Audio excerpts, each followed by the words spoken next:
प्रसाद द्विवेदी में नाटकों का विकास उस समय तक नहीं हो पाया है जितना भारतेंदु युग में हुआ। लिहाजा नाटक साहित्य के विकास में द्विवेदी युग का योगदान भारतेंदु युग जितना नहीं है। द्विवेदी युग के बाद जयशंकर प्रसाद नाटक साहित्य के पथ प्रवर्तक बनकर उभरे हैं।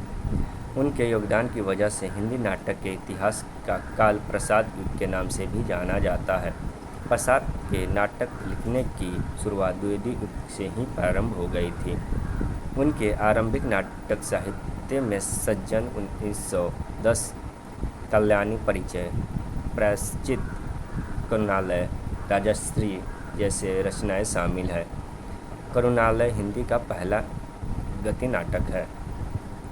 हिंदी नाटक के इतिहास के इस काल में दरअसल प्रसाद एक नाटककार के रूप में प्रतिष्ठित हुए। उनकी ऐसी तमाम नाटक कृतियाँ इस काल में आई जिन्होंने नाटक साहित्य का समृद्ध किया।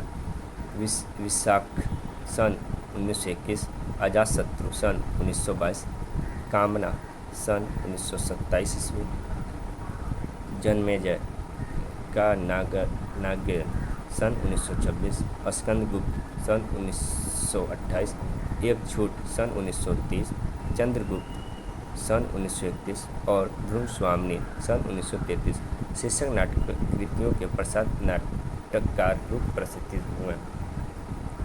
प्रसाद की नाटक कला पर पाश्चात्य नाटकों का प्रभाव भी स्पष्ट रूप से दृष्टिगत होता है। प्रसाद युग को समझने के क्रम में ध्यातव्य होगा कि भारतेंदु ने पारसी रंगमंच की मनोरंजक व्यावसायिक प्रवृत्तियों के विपरीत ऐसे नाटक लिखे और रंगमंच की नींव मजबूत की जिसने यथार्थ की अभिव्यक्ति करने के साथ साथ रंगमंच के अव्यावसायिक पक्ष को भी सुदृढ़ बनाया। द्विवेदी युग के नाटककार इस परंपरा को समुचित रूप से आगे न बढ़ा सके। इस रुके हुए कार्य को प्रसाद और उनके युग के अन्य नाटककारों ने पूरा किया।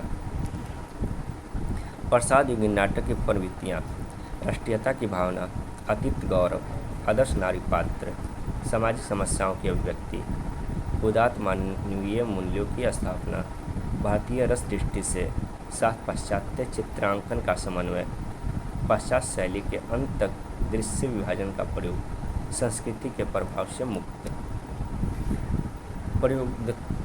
प्रसादोत्तर युग: इस काल में नाटक साहित्य जीवन के यथार्थ से जुड़ा है। नाटक में नई समन्वय की तलाश की जाने लगी। भारतेंदु युग ने भी लगभग ऐसी प्रयास हुआ था, लेकिन हिंदी नाटक साहित्य के विकास का प्रारंभिक बिंदु होने के कारण उस समय यथार्थ की अभिव्यक्ति का चेहरा वह नहीं था जो इस युग में संभव हो पाया। नाटक और नाटककार: उदय शंकर भट्ट, अम्बा और सागर विजय, राम कुमार वर्मा, मृणालिनी, सुदर्शन, विवाह, दुख, सत्य की खोज, भुवनेश्वर प्रसाद, बासी, काल की छाप। प्रसादोत्तर युग नाटक की प्रवृत्तियाँ: सामाजिक समस्याएं, राष्ट्रीयता, आदर्श नारी पात्र, आधुनिकता का समावेश, समस्या प्रधान नाटक।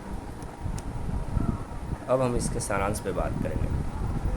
आधुनिक हिंदी नाटक समाज के अथार्थ व्यक्ति की समस्याओं और मनोवैज्ञानिक संघर्षों को उजागर करता है। यह नाटक पारंपरिक पौराणिक कथाओं से हटकर आम जीवन, सामाजिक विषमताओं, राजनीतिक भ्रष्टाचार, स्त्री पुरुषों संबंध और अस्तित्व का जटिलताओं को प्रस्तुत करता है।